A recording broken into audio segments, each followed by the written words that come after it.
Hey everybody, it's Bruce here, traveling with Bruce. Welcome to my channel today. Today's date is, what is today's date? May the 13th, 2020. Unbelievable. So much going on. I have pages and pages of notes to go over with you today. Hope you're doing well. Thank you for popping in to see me today for another live update show.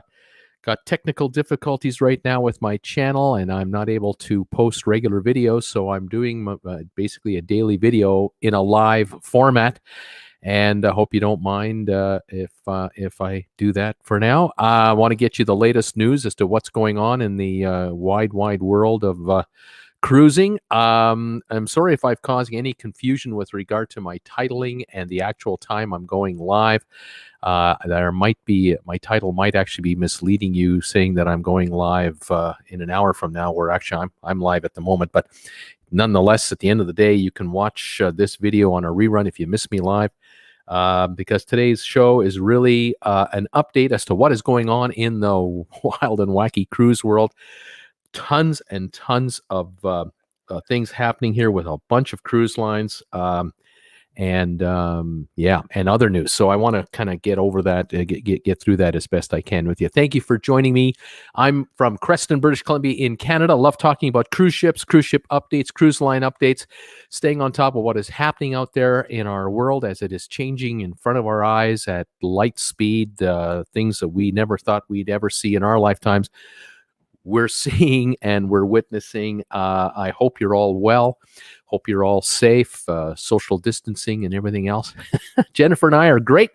We're behaving ourselves here in Creston, and we're doing just fine. Thank you for all of you who are saying hi to me right now. I really appreciate it. If you can give my videos thumbs ups, these live shows thumbs ups, it really helps with the analytics. And I thank you so much for supporting my channel in every way that you do. A couple of things I'll mention right off the hop. First of all, I want to thank all of you out there who are subscribing to my channel. Please subscribe to TWB. I would love it if you would do that. If you haven't subscribed before, I would love it if you would. Thank you again for all the thumbs ups that you're giving me. Love the thumbs ups. I do appreciate it. Also, those of you who don't know, I have a Facebook group page. Please sign in on that if you'd like to be part of the Traveling with Bruce family. A lot of us hang out on my Facebook group page between my live shows and my videos. So head on over there, look for Traveling with Bruce spelled with 2 L's, ask to join. I'll let you in. I'm the administrator of the of that site. And also Instagram. Oh man, Jennifer, my Jennifer Aniston lookalike wife, is handling Instagram, and thank you, those of you who are joined already. We're approaching now 900 followers. I think we're going to hit 1,000 this month. Love to have you join there too. Again, welcome one and welcome all. One more thing to mention: RedBubble. I have a store called RedBubble. It's you'll find the link to this store either down below in the descriptions underneath this video, or you'll find it at the very top corner, maybe up there on my homepage. There are little buttons usually up there, and one of them is a RedBubble button. And if you go there, you can pick up merchandise with my channel logo on it. And lately, we've just added these face masks with TWB logos on them. So if you're interested in getting your own Traveling with Bruce face mask, you can now order 1 or 2 or 3 or 4. If you order more than 1 or 2, you get a discount on these.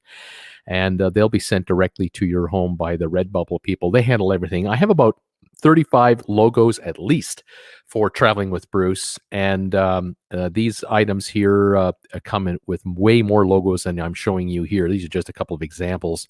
It is stunning, the work that the folks at RedBubble do. You can get this logo here, of course, on a coffee mug or on my T-shirt like I'm wearing, many others. You'll notice behind me over here, there's a couple of coffee mugs with different logos. There's another one just over my shoulder there.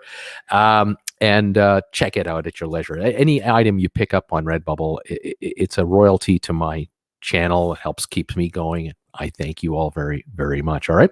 So there you go. There's a quick rundown of the thank yous and everything else. I appreciate you watching me.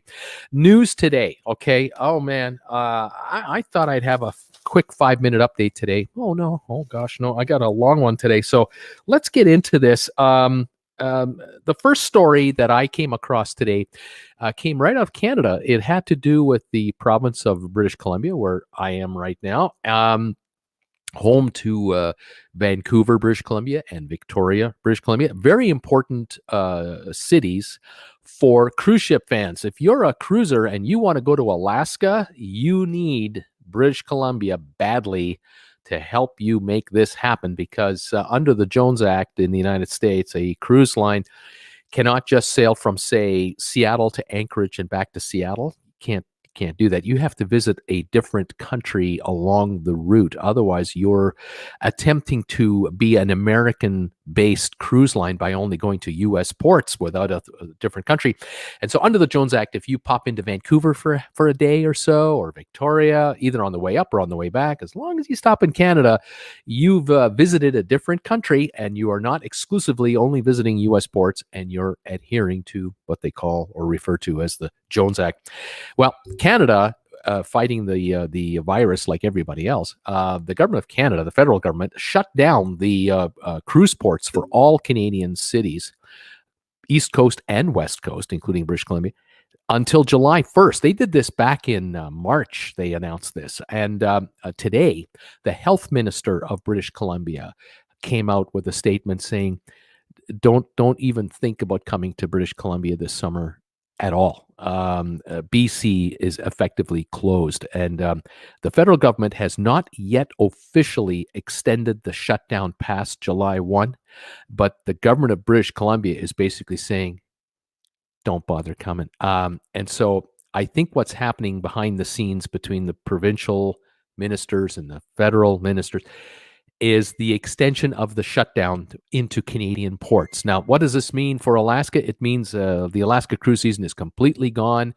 It's not like this is a secret. We already know that cruise lines like Holland America and others have postponed sailings or canceled them out and out for all of 2020. We also know that all sailings to the Maritimes, which would be the eastern provinces of Canada, like Nova Scotia, New Brunswick, Prince Edward Island, Newfoundland, up into Quebec, all the way to Quebec City, Montreal City, those have practically been shut down right through the summer. I can tell you, folks, it is highly unlikely that there will be any sailings into Canada whatsoever for 2020. I'm 99.9% sure the government of Canada will, in a very near future, shut the ports right down across all of Canada for the remainder of this cruise season. Now, I heard this morning that the government of Canada has extended yet again, with cooperation with the United States, the borders, the border crossings, land crossings for visitations back and forth. They're still off. That's been postponed yet again. That's been forbidden now until practically the end of June. They've been going sort of on a 30-day by day rotation here, and it looks now like there'll be no land crossings allowed by individual Canadians or individual Americans into Canada or into the U.S. and back across the borders.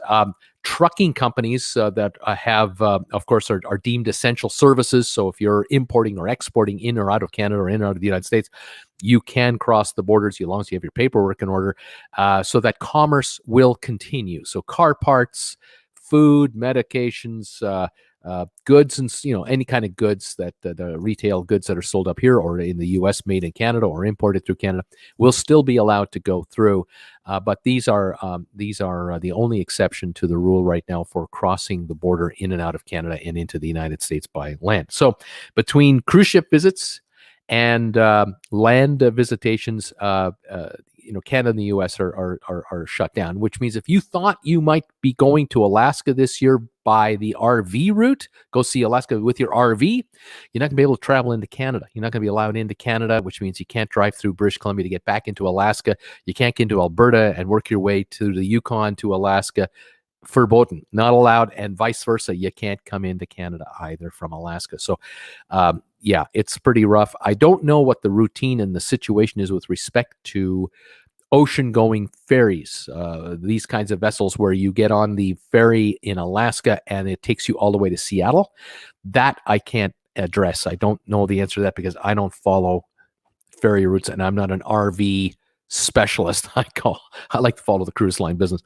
And so on the cruise side, it's game over. All right. So there's the first story right there. It's a major story. Last year, Vancouver had 280 ships come into its port. Victoria had a high number of ships come in as well. And in the case of Vancouver, for 2019, there was $840 million of spending in the city of Vancouver just from cruise ship passengers because of cruise ships coming through. Now, there were also a lot of cruises that started and ended their cruises in Vancouver to Alaska and back. Those are also off limits. There will be none of that. So this year is a bad year for Seattle, Vancouver, Victoria, all the stops for Alaskan ports, the entire, upwards of 2 million passengers here will not be going to Alaska. It's all gone, all canceled. And we have to hope for 2021. And as a lot of you know who follow me, generally speaking, you kind of know my position on cruising. As far as the likelihood of cruising starting up again, I still have this deep-seated fear that we won't see any cruises through 2021 either into North America. That's just me. I can't guarantee it, but I see more and more evidence coming out that it's going to be a long time. Unless we have a vaccine, it's going to be a long time before we're going backwards to what we used to see. And looking forward, there'll be massive changes. All right, let's move on to the next topic. I have a bunch of them to cover today. I want to talk to you about a company called the TUI Group. TUI. This is the cruise line that operates those Mein Schiff cruise ships. Mein Schiff, MEIN, and then Schiff is SCHI. Is it Schiff? SCHIFF, Mein Schiff, and they have like Mein Schiff 2, 3, 4, Mein Schiff 5, Mein Schiff 7. This is generally the cruise line that handles a high number of German cruisers. The TUI Group is partially owned by Royal Caribbean. They are also own the Marella brand vessels as well. Here is a story that I read this morning, and this could be pie in the sky, but I could be wrong. But the story goes that the TUI Group are proposing that they're going to restart cruising. They're going to restart cruises this summer. They're crossing their fingers. They want to essentially cruise through the UK, Northern Europe, the Baltic states, perhaps Norway and the fjords. Now, the rumor has it that they're proposing to put out itineraries where there will be very few stops into ports, that these cruises will pretty well be at sea type cruises with the occasional stop rather than a stop every single day along the way. They're talking about trying to convince health authorities to allow them to restart their business by proposing staggered boardings. So instead of, you can all board now kind of thing, that they'll only take so many passengers at a time onto the ship. They're trying to convince the authorities that they would not have 1,000 passengers, not even 1,000 passengers on each ship. Some of these ships have over 3,000 capacities. They're talking about as low as 25 to 30% occupancy numbers. They're trying to limit the number of children in their children's play zones, those clubs that they have for the kids, maximum 10 children per session. They're offering additional medical staff on board every ship. And they're talking about having a scheduled cleaning cycle where cruise members will literally attack the ship with respect to every handrail, all the doorknobs, all the bathrooms, every 30 minutes. They're looking to go to the health authorities to say, here's a way to start cruising up. We'd love to do this on our ships. We'll have a very low occupancy rate. We'll have an enhanced cleaning program. We'll bring additional medical people on board. We'll do this, and that. Personally, I don't think it's going to fly. I don't know how this doesn't solve the issue that what if one person out of the 950 passengers has positive symptoms 3 days in to the cruise. You've got all passengers now possibly exposed and all crew possibly exposed, which could be 400 to 800 people, depending on how many crew are going to be on this vessel. And then you're going to have quarantine issues when you get back. I don't know. The other thing I wonder about is that the trip might start in Hamburg in Germany, and Hamburg will say, yeah, it's okay, you can go out. Now, if the ship just goes into the North Sea and just, sails around in the waters and doesn't visit any place and then just comes back to Hamburg at the end of 5 days or 7 days or whatever it is that the solution to their, issue? If someone tests positive on the way back from that cruise, well, then they left positive from Hamburg, didn't they? But if the individual is a UK individual that tested positive, or is someone from Amsterdam, or someone from France, now what do you do? And yet again, what do you do with the rest of them? Do you now have a 14-day quarantine right in downtown Hamburg at the port there, or do you leave them? Do you leave them in the North Sea 5 miles offshore? I just don't know. I know cruise lines are desperate to. They want to cruise, they want to sail, they want to sell sailings, they want to offer their services, and cruisers are desperate to sail. They want to get back on their ships and enjoy. Yeah, there's a connection here, but there's also this thing called the virus, and it doesn't care. Doesn't care if you're on an airplane, on a ship, in a car, in a rowboat, walking, biking, shopping downtown, going to see a movie. It doesn't care. The virus is just looking for perfect hosts where it can continue to evolve. And I don't know how this deal is going to fly. Well, I'll stay on it, of course. We'll keep an eye. But I just want to let you know that what is being proposed by some of the cruise lines, and what I just told you here about TUI, keep this in mind going forward when we start hearing about propositions being made by Norwegian, Royal Caribbean, the Carnival brands for North American sailing or Caribbean sailing or sailing to Mexico, or these might be some of the proposals that the cruise lines will start to make to see if they can get approval from the CDC again or someone else to cruise. I don't see it happening myself. Other news. Yesterday, I did a video all about Royal Caribbean. I spent 17 minutes telling you folks everything going on at Royal Caribbean. I got more news from Royal Caribbean today, specifically Royal Caribbean. The company has announced that they have raised $3.3 billion by way of senior notes in fresh cash, which will allow them now to pay off an old note, an old IOU that they have, about $2.3 billion. So the $3.3 billion is in, $2.3 billion goes out, and they've added an extra $1 billion in cash to their bank account to add to their arsenal of cash to stick around longer and wait this thing out. So Royal Caribbean continues to wheel and deal. They've apparently put up virtually all of their ships now as collateral for all these various loans that they have outstanding. They've put up their Perfect Day at Coco Key. They've put up Perfect Day at Labadee. All assets of the cruise line have been offered as collateral all over the place to raise additional cash.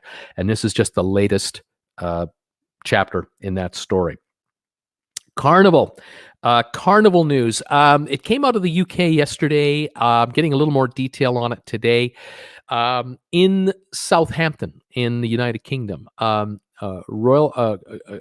has announced that their two cruise lines, P&O UK and Cunard, which are both based there, they have a total of 1,600 personnel under the Carnival umbrella, and they own obviously 9 different companies. They own Costa.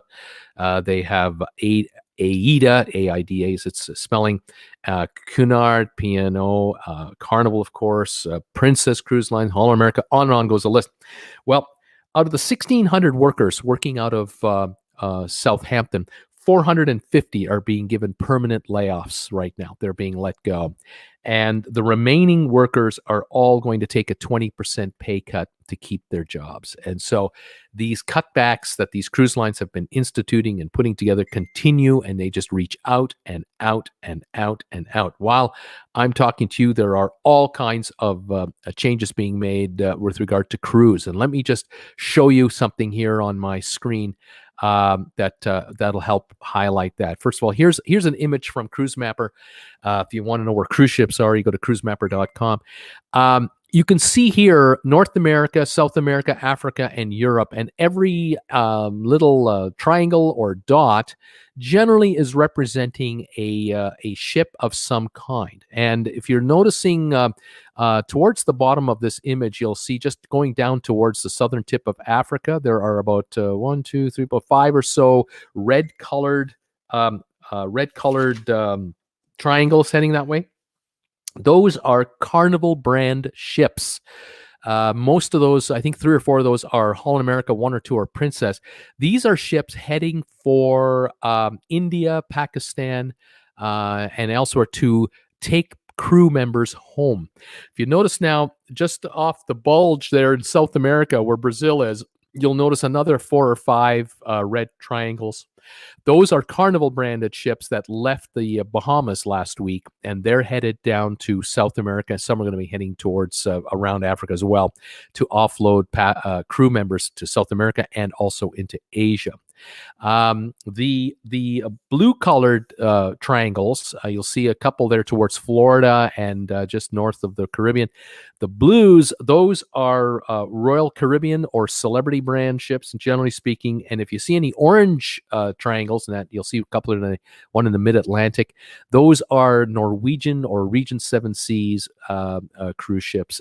Anything under the brand of Norwegian. So let me show you now another little image here. This one is the Pacific. You can see the orange dot towards the right side there. That is Hawaii, and the very far right, that is Los Angeles and San Francisco. So there's a couple of Norwegian brand ships there. But in the middle of the picture, you'll see about 4 red triangles. Those are Carnival and Holland America ships heading for the Philippines and Asia to drop crew off. You'll also note there is a red dot in Japan there. That is Tokyo. That's Yokohama. And that is the Diamond Princess. That is the ship that started this whole mess with regard to coronavirus and cruise ships. That's just in Yokohama. That ship is still there because that is its home port, and it's just sitting there. It's all been cleaned out and everything else. All right, now let me show you the next photo, the next image here on the map. Let me go here. There we go. This is I'm zooming in on the Philippines right now as we speak. Just off the coast of the Philippines, off to the west, you'll see about 5 Carnival brand ships there and 1 Royal Caribbean ship there. They're all waiting. They've either dropped off crew or are waiting to drop off crew. And then this image coming up here, here we go. This is in the Manila Harbor. Manila is on the upper right-hand corner. That is Manila, the city of. And here are, what is it? 15 at least ships that are sitting there with crew waiting for their quarantine period to end so they can offload crew. We are talking about tens of thousands of Filipinos who work on these cruise ships around the world all the time, who are being brought home and being brought back to the Philippines. So if there are folks out there, if you folks out there are hoping that cruising is going to begin next month in June, forget about it. It's just not going to happen. These cruise lines are scrambling right now to return crew back home in the Philippines, Indonesia, India, Pakistan, to China, Taiwan, Vietnam, Singapore. All of these hardworking young crew members, the ones that make up our beds, and there are waiters, there are bartenders, there are the staffs. A bunch of them are staffs in the buffet area. They're everywhere. I mean, these folks work all over the ship. A bunch of them work in the engine rooms and in other compartments. They're all being taken home. The cruise lines are quickly stripping down the numbers of crew on board their ships so that a cruise ship might have a crew of 100, 150 to just run most of the systems, and everyone else will be taken home and dropped off. And so these folks now will be unemployed, unfortunately, without income until the cruise business comes back. And the cruise lines, by doing what they're doing here, by me showing you these pictures, this image here is telling as well. By these ships sailing the way they are out of the U.S. area, out of the Bahamas area, and heading down to South America, heading around Africa, these cruise ships are not coming back next week to start cruising in the United States for our pleasure and leisure. These ships will not be in the Mediterranean this summer. They're not going to be in the Baltics and going to Scotland or to Norway, Sweden, or St. Petersburg, Russia. It's over. It's all over. The cruise lines know it, and the ships are being returning their crews back home. When the time comes to restart, the cruise lines will be able to fly their crews to their ships. That's how it's going to happen on the other side of it. So there will be, 1,000 crew members notified in the Philippines. 200 of you are going to this ship, 200 of you are going to that ship, 200 to that, on various brands, obviously, depending on the cruise line. But there might be only 50 going to the Jade for Norwegian, and 50 are going to the Radiance of the Seas, and 50 are going to the Symphony of the Seas. Well, they're being flown then to the nearest major international airport after probably a connection or two, who knows, to get them to their cruise ship so that they can work again. And Royal Caribbean and Carnival and Norwegian will be moving chess pieces globally all over the place to figure out how to get 2,200 crew members onto the Symphony of the Seas and the Oasis of the Seas and the Allure of the Seas and the Harmony of the Seas, to get those ships back up and running to full capacity. And it all depends where the ships are and where the crew are coming from. And they'll fly them back. But right now, if you're following me and you're following the world at large, there are no international flights between the U.S. and the Philippines. There are no international flights between London and Indonesia or Taiwan and London. I mean, it's all shut down. And, there's mandatory 14-day quarantines. You can't come in anyway, and on it goes. So until all that is lifted, these cruise lines can't get their crews back. And so if cruise lines were thinking, we're going to start up 20 ships next month, they have to send the ships back to the Philippines, pick up their crews, and do the reverse. And it's just not going to happen. Everything is in slow motion there. It's just not going to happen. All right. So that is a quick update for you there. More news. Holland America came out last night or first thing this morning that the president of the company, a gentleman named Orlando Ashford, who's been president of the firm for 5 years, is leaving the company at the end of this month. He isn't being fired. He hasn't done anything wrong, but no news, no explanation as to why. He's been with the company for a number of years. He helped to revitalize Holland America by introducing and bringing out a whole new food program, and also a whole new music scene, teamed up with the company that ran the BB King Blues clubs and other types of music to really jazz up and spice up the old Holland America brand, and did a very good job. But he is gone at the end of the month. And speaking of personnel changes, the president of Seabourn, which is the top-notch six-star cruise line, I believe, for Carnival. I think it's Carnival's. Yes, it is Carnival's. He is retiring at the end of the month as well. Surprise, surprise, just like that. He's retiring. 35 years of service with Carnival. He was also the president of Cunard's North American operations from 2014 to 16. He's held various senior positions with the brand over many decades, and he is gone. And with these two departures, I am getting the gut feeling that the cutbacks are happening at the senior ranks, just like they're happening at the junior ranks. So not only are crews being sent home, but now strategic goodbyes are being arranged to and for senior managers of the company. With respect to the president of Holland America, Orlando Ashford, the industry is surprised. I'm sort of getting that impression that the industry is surprised to see his departure, because he's not ready to retire. He's going to continue to work. The gentleman has a long resume, and he has board seats and advisory roles elsewhere, so he won't be unemployed, anything like that. But it was a surprise to see him go. I was kind of wondering, why wouldn't you just take him and ship him over to the Seabourn line? Because Holland America and Seabourn are both Carnival brands. Why not have them take over? But nope, no. And I think what's going on here is the Carnival company is cutting back senior managers, and they're likely going to take the remaining senior managers and give them 2 or 3 presidencies at the same time.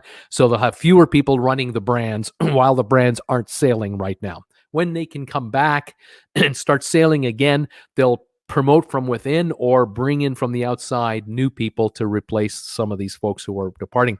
But it looks to me, from the outside looking in, what they're doing is they're cutting their expenses every way they can. And if you can convince, or you can buy out the contract or say goodbye to a senior executive whose contract is coming up naturally and just not renew their contracts, now you are reducing your payroll by millions of dollars a year, depending on how many of these people you let go. And you lose vision, you lose expertise, you lose all this, these assets.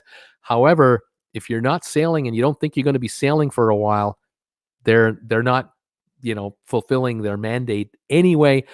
And it could well be that some of these folks are they know the writing is on the wall. They might realize that they've reached the level of management that they'll never get above, and perhaps they've been pursued by headhunters elsewhere for other opportunities. Could be, but my real hunch here is that this is a corporate move to reduce costs and let some of these folks move and downsize these companies, downsize their expenses. And that could well be what's going on. All right. A couple more stories for you. I'm going to talk to you about air travel for a minute and then get back to cruising. The Department of Transportation has been made an announcement today. They made a press release today, and they wanted to talk about 2 specific things regarding air travel for American air travelers. And the first one was that they are allowing the airlines to request, with the Department of Transportation, permission to drop 5% of their airline routes or cities that they visit now. The airlines have been complaining that, look, our business is down 95%. We're getting hammered here. We're bleeding billions of dollars a month. We're getting government money to hang on and that type of thing. By the way, cheers to all of you at TWB. The airlines are saying we cannot service all the cities that we have to service because there's 2 people on the plane. I mean, there's just no one's flying. We need to be able to drop cities off of our routes. You cannot mandate us. You cannot, please don't make us fly an airplane every day to all of these various cities, because we are bleeding money. If we can drop the routes where no one wants to fly in and out of, we will lose less money. And if we lose less money, we'll stick around longer. Well, the Department of Transportation has allowed the airlines to send it proposals to drop up to 5% of their cities. Only 5% they're allowed to drop. So they're not going to drop New York. They're not dropping LA. All right. But they might drop Cedar Rapids, or they might drop, smaller regional spots if they can do it. And so the airlines will now be submitting a list of the cities that they would like to drop, and the Department of Transportation will go through the lists of each of the airlines, and they will ensure that if they do allow American to drop city whatever, at least United still flies into city whatever. They're not going to allow cities to be cut off entirely for air travel, but it could well be that in certain regional airports that you're aware of out there, folks, you might find that there might only be one airline now servicing certain airports. And guess what's going to happen? Do you think maybe because only one airline is servicing Dayton, Ohio, that the cost of flying in and out of Dayton just went up because there's only one airline now? There used to be 2 or 3. There's only one.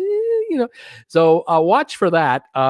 Believe me, the media will be all over this one, and we'll see how that works out. The airlines are in a no-win situation, though. They got to do something.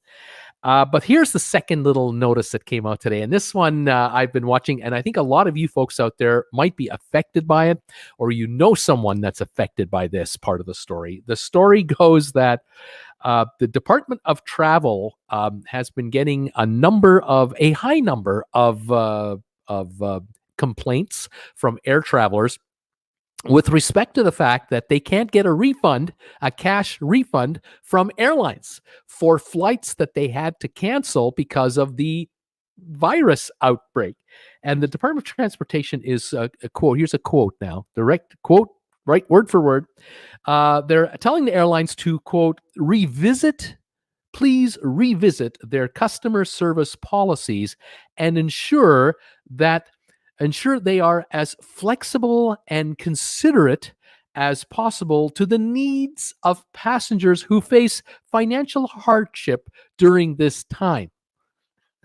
Unquote. What does that mean? What does that gobbledygook mean? It means nothing. It means would you possibly consider maybe could you look at maybe giving people some of their money back? It's not an edict. It's not like give them their money back. No, it's not that at all. It's kind of like, would you mind kind of looking into it? Could perhaps out of the goodness of your hearts and the financial hardship that your customers are it's just bunk. Here's what normally happens with the Department of Transportation. Normal months, they receive 1,500 complaints in a typical month. 1,500 every month. For April of this year, they received 25,000 complaints, all to do with, I can't get my money back. They're only giving me a future flight credit. And guess what? The flight that I want down the road, if I want one, it's double the price. And so I got to send them even more money. They're not even giving me my money back. Passengers and consumers are outraged. The airlines are pleading we're broke. And analysts on the outside are going, broke? What are you talking about? The government just gave you $50 billion in aid, out and out money for nothing, and interest-free or very low interest loans to stay alive, and you're still not refunding your passengers the money. So the American airlines are still doing what they do best, which is pissing off their customers to the nth degree in every way possible, packing them in like sardines, treating them like garbage, not giving them their refunds, and it just goes on and on and on, and nickel and diming the traveler for every little thing. And to their shareholders, they try to say, we do the best we can for you. And to their passengers, they're just saying, oh, we're the best airline you can possibly imagine. And the consumer has having fewer and fewer choices on to who to use, depending on where you want to fly. And the Department of Transportation they're so in the pocket that the airlines have the Department of Transportation in their pocket so deep that these guys can't see daylight. The Department of Transportation is toothless, absolutely toothless. They have no interest in standing up for the consumer, as far as I can tell you. And I'm from Canada looking in on this. Here in Canada, it's no better. It is no better in Canada. We have two national airlines anyway. So when it comes to choosing a flight between Calgary and Toronto, we got two airlines to choose from. We can't fly an American airline from Calgary to Toronto. And guess what? They're exactly the same price. They have exactly the same fees. They do exactly the same thing, and no one ever undercuts the other guy. It is just ridiculous. The consumer gets taken to the cleaner every which way. Unbelievable. Anyway, that's some airline news. I digress away from cruising for a moment to give you the highlight on that one, and we'll keep an eye on it, because again, without airlines, there won't be any cruising. There's the problem for those of us who want to go cruising again. Without airlines, we can't go cruising. The cruise lines cannot fill their ships with enough passengers unless they have airlines as well as the ability for people to drive to the port. So this is one of those necessary evils. All right. Now, I want to talk about Norwegian. People are always asking me, Bruce, can you give me an update on this, an update on that, an update on that? Let me give you an update on Norwegian. Let me tell you a little story, because I know you love a good story. I love a good story. Now, our friends at Norwegian a couple of weeks ago were up against it. They were really in need of cash, and they needed it fast. And there was a report that came out, and I did a video about this, talking about how Norwegian had to admit to the Securities and Exchange Commission with their filings that we might have issues staying a going concern. We may have issues. We may not be able to maintain our business and continue on as a going concern unless we raise cash. This is not a secret as far as the shareholders are concerned for Norwegian or any other cruise line. It's not a secret here on this channel. If you watch me regularly, you know I'm talking about the tough times cruise lines are having with cash. But here's what happened a week and a half ago. A company called L. Catterton. I referred to them originally as Chatterton, and I was wrong on that. I apologize. Of course, you know how bad I am with names, but L. Catterton, Catterton, a company based out of Connecticut. It's a private venture company, an investment company, rather large, rather deep-pocketed. They bought $400 million in senior secured notes with a 6-year lifespan and an interest rate of 7% from Norwegian Cruise Line. So they invested $400 million into the company cash. They are able to convert those notes into common shares of the company. And if they do that, the minute they do that, they will be the single largest shareholder of Norwegian Cruise Lines. I'm going to guess that they would own over 12% of the company with the conversion. As far as the SEC is concerned, L. Catterton is the largest single shareholder of the company as far as an entity goes. There are other large shareholders of Norwegian that are like pension funds and mutual funds, but they don't represent any one buyer. They represent many, many people or entities rather than any one investor. But L. Catterton is considered by the SEC to be an investor in the cruise line and is therefore deemed to be an insider of Norwegian. All right. Now, L. Catterton said to the company, here's $400 million, but there's a string attached to this. And the string is you've got to raise at least $1 billion additionally behind our $400 million. Otherwise, this deal is off. Good news for Norwegian. Within 2 days, they had raised a couple of extra $1 billion. And as I am talking to you now, Norwegian is sitting on about $3.5 billion in cash, which will give them enough money for at least the next 18 months in the worst case scenario at this point. So another year and a half of life. And that covers all their deposits and their obligations. And they are, of course, lowering their expenses every month like everybody else. And so they'll make it last even longer. Now, why would Catterton do this? There's been speculation and people are wondering, who are these guys? I've never heard of L. Catterton. What is this company? L. Catterton is an investment company, very successful. And one of the investments that they've made to show you why they're okay with investing into Norwegian is that back in 2015, 5 years ago, L. Catterton bought a company known as Steiner Leisure, Steiner, I believe so I spell Steiner, Steiner Leisure. Now, Steiner Leisure was acquired for $925 million by L. Catterton, and they are the operator of a company called One Spa World. Now, if you're a regular cruiser, you may or may not know who that is, but I will explain to you now who this is, and you'll know who I'm talking about. One Spa World is known for high-end spas and fitness centers on 176 cruise ships from 20 different cruise lines. In other words, they control 90% of all of the cruise ship wellness market. So if you're on Norwegian and going for a cruise, like Jennifer and I were on the Epic, and I was on the Norwegian Jade with my daughter. We went into the spa, and I bought a 1-week pass into the spa. I was buying that pass from the company, which was originally Steiner Leisure or One Spa World, owned by L. Catterton. And L. Catterton runs the spas on all the ships, virtually every ship, every brand. So in the Carnival world, it would be Carnival's brand, Cunard's brand, Holland America, Princess Cruise Lines, and on and on. And with Royal Caribbean, it would be Royal Caribbean. It would be Celebrity. For Norwegian, it would be Regent Seven Seas, and all the other brands that these guys own. All right. So this group, L. Catterton, They have deep pockets, and they own 90 or run 90% of the cruise ship market as far as the wellness side of things concerned. Now, in 2019, 4 years after they bought the company for $925 million, they took the company public on the stock exchange. They reorganized its affairs, and they've been tying up long-term lease contracts with the cruise lines to own this large block of percentage ownership of the business.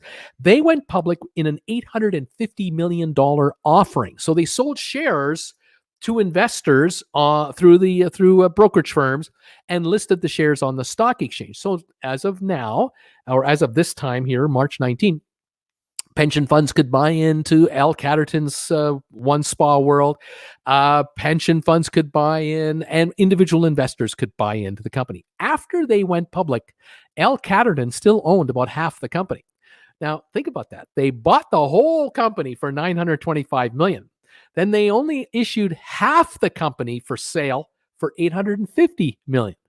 So they own the other half worth $850. So they already got almost all of their money out of this deal. They've done extremely well with this investment. The company is worth $1.7 billion, and they own half of it, and they only paid $925 for the whole thing. They've done very well. The company in 2019 was expected to have revenues this year of $562 million, and the expected revenues for 2021 were $654 million. So the shares had done rather well in price. They've now dropped like everyone else. But Al Catterton is very, very familiar with the cruise business. So when they bought these notes from the treasury of Norwegian Cruise Lines to become Norwegian's number one shareholder, they weren't doing it blind without knowing what the heck they were getting into. They knew exactly what they were getting into. They're already in the cruise business in a very big and successful way. And their game plan is, it's coming back. We're opening again. The cruise lines will be back, and we know the customers of the cruise lines. We know them extremely well. They did a study that told them that the average cruiser on cruise ships is 49 years old or 49 years young, depending on which side you're on. The average cruiser is married. The average cruiser's household income is $114,000 a year, U.S. money. In Canada, we call those real dollars. And they cruise every 2.3 years on average. And they know these stats from their client base for all the wellness that they're selling on 90% of the cruise ships around the world. They know what they're talking about. To give you a little more of an idea, the average customer, the typical customer inside one of their wellness centers on board a cruise ship will spend $238 when they go in there, typically. And they will sell anything from aroma seaweed massages to offering Botox injections. And those of you who've been on cruise ships, you know you can get your teeth whitened, you can get a massage, you can get a manicure, a pedicure, you get your hair done. They do it all. And then they have their fitness classes and their yoga classes and their individual trainers, where you can hire, in effect, your own trainer for the week to beat you up and watch your food intake and everything else. They really know their stuff and their clientele. Just to make sure that One Spa World is fully financed and is able to handle the downturn in cruising right now, Al Catterton has invested $75 million cash into the public company that owns One Spa World to ensure that One Spa World has enough cash on its books until 2023. So that it's not going anywhere. Though the minute cruising is allowed again on cruise ships, the spa staff will be ready, eager, and waiting to get you in there. And they'll give you the free tour of the spa, which I always take, and they'll show you all the facilities and everything. And then they'll show you everything they can do for you. And they'll offer you specials, and let's get you going and get you back into shape and get you all purdied up. And let's fix that skin, especially Bruce and that face of his, that face that's made for radio. Let's fix him up. So that was an interesting little bit of news that I dug up today on Al Catterton. They have over $20 billion in capital on hand. They've been quoted as saying, why did you invest in Norwegian Cruise Lines? And the quote that came back was, we really like the cruise line. We like the fleet of ships that they have. It's one of the youngest fleets in all of the cruise lines. They have a very fresh fleet of ships, well maintained. As far as they're concerned, their fleet being small is also nimble. So instead of having 110 ships to move around, they're dealing with numbers in the 20s. And the other thing they like about the cruise line, and they know this firsthand, they like the spending habits of the customers on board Norwegian. Norwegian has the highest per onboard spending of any of the cruise lines. So when a ship goes out of Miami, the Encore goes out, the Getaway, the Breakaway, the Bliss, the Joy out of LA. Folks on board the Norwegian ships are spending money for additional services on board the ship at a record number, higher than Royal Caribbean, higher than Carnival, and all the other brands. Very interesting breakdown by L. Catterton out of Connecticut. So, $3.5 billion cash on hand, not bad. Thank you, Tom Henry. I just saw this. Happy Hump Day. He's saying to me, made a donation to my channel, Super Chat. Thank you, Tom, so much for your unending support of this YouTuber. It means a lot to me. I really appreciate it. One more story for you that I read this morning was to do with the Seychelles. This is a location. Let me just grab a map and see if I can show you this, if I can do this right. Hang on a second. Here we go. Okay, you're not really going to see it, but if you notice on this map here that I've shown you earlier, check out Africa. You see the big island to the right-hand side on the lower end there? That is, I believe, Madagascar. Just north of that, just a little north and off to the right, are tiny little dots, which you might have trouble seeing on your phone or on your laptop. But those are the Seychelles. The Seychelles are off the coast of Africa. They're south of Saudi Arabia, Yemen, and Iran. They're out in the Indian Ocean and just north of Madagascar. All right. The Seychelles announced today that they are banning cruise ships for 2 years. No cruise ships coming to the Seychelles until 2022. So no more 2020 visits, no 2021 visits, 2022 at the earliest for any cruise ships coming to that region. Now, for those of us who go on a Caribbean cruise, what do we care? But if you're on a worldwide cruise, the Seychelles have usually been included in worldwide itineraries that go around Africa, visit the Africa region. Seychelles are almost always a place. It's a gorgeous place, but they they're looking at the future and saying, the way this world pandemic is being handled and the way it's going, we are not interested in bringing in any cruise ships into our country because we cannot handle the fallout. We cannot handle the issue. And we're just not going to go there, and no cruising ships until at least 2022. So there you have it. It's an interesting comment. I'm waiting to see if any other countries do the same. As I said right at the beginning of this show today, Canada is banning cruise ships until July 1 officially for 2020, but British Columbia is basically saying no cruise ships for the entire summer coming into the British Columbia. None. That means all of July, all of August, practically all of September. So they're looking for at least another 3 months ban for cruise ships coming in. And the country of Canada will likely make an announcement as a country for all ports rather than just certain regions only. And so we now wait to see what the federal ministers are going to do with respect to cruising in Canada. Now, this is still only May the 13th.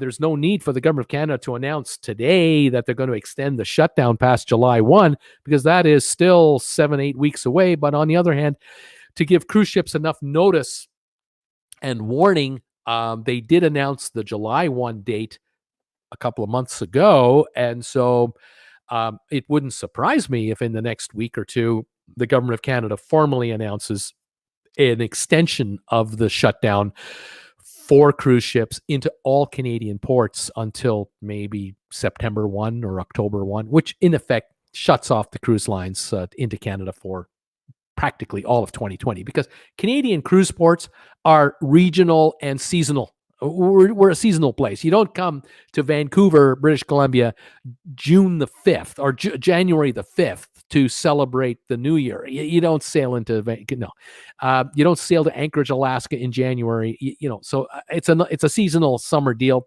And in the maritime provinces in Eastern Canada, Eastern Canadian ports are very popular for summer and fall, especially with the fall foliage, the turning of the colors of the leaves. But I don't see any sailings this fall at all into Canada. I just can't imagine it. There's no, as I said before, there is no way the CDC and the health ministers of Canada will see eye to eye with the cruise lines with a solution to allow cruise ships in with thousands of passengers per vessel without any enhancement and advancement of negating this virus. I don't see it. But that's, again, a lot of that is my personal opinion, but July 1 is the original date, and that stays into effect, and we'll see what happens after that. So there you go. There's the latest for you on today's developments in the cruise world. Lots to talk about, lots happening in various areas of the planet, various cruise lines, and in various areas of cruise lines. But the same is true over the last several weeks, and that is cruise lines are cutting back their expenditures. They're cutting back salaries. They're cutting back crews, and now they're starting to let go senior people.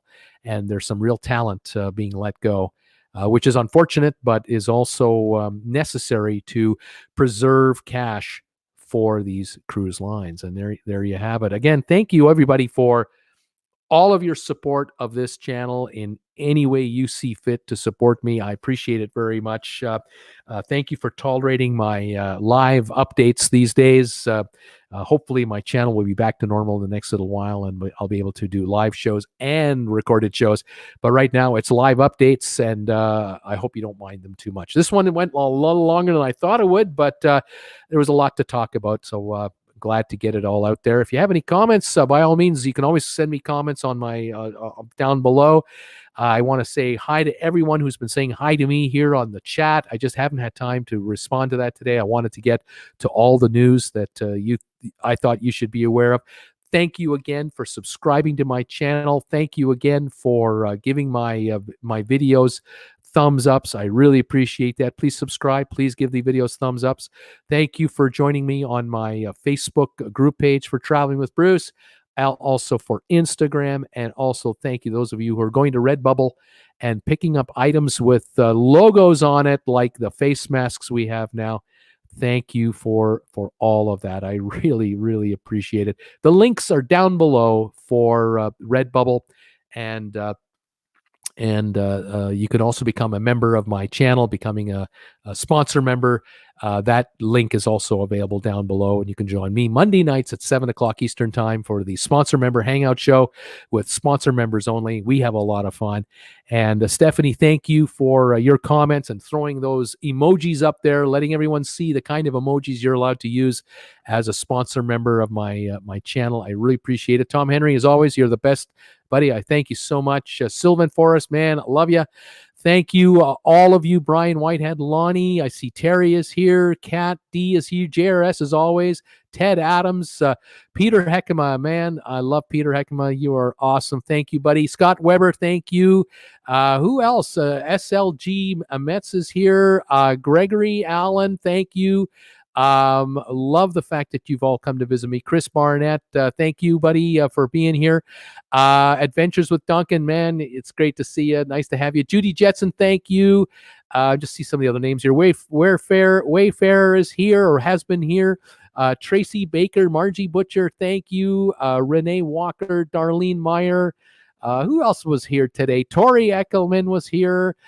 David Spadoni was here today. Hello and thank you and welcome. Sylvia was here today. Welcome, dear. Tracy Baker was here. Tracy Baker, welcome.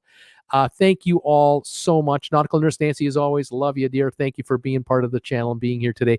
And Kevin Rethier, Blaine 2007.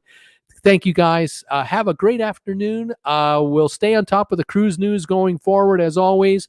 and we'll see if we can keep any more updates coming your way as any breaking news takes place. In the meantime, stay safe, stay healthy, stay warm, or stay cool, depending on where you're hanging out, and watch that social distancing. And you guys take care. Thank you, Alan and Kwakwa and Keith, Hensley, Brian. Thank you, Tori's Family Adventures. Thank you, guys. Wanda Seward. Thank you. All right, guys, that's it. I'm out of here. I've been on too long. I got to go. Talk to you later, everybody. Bye for now.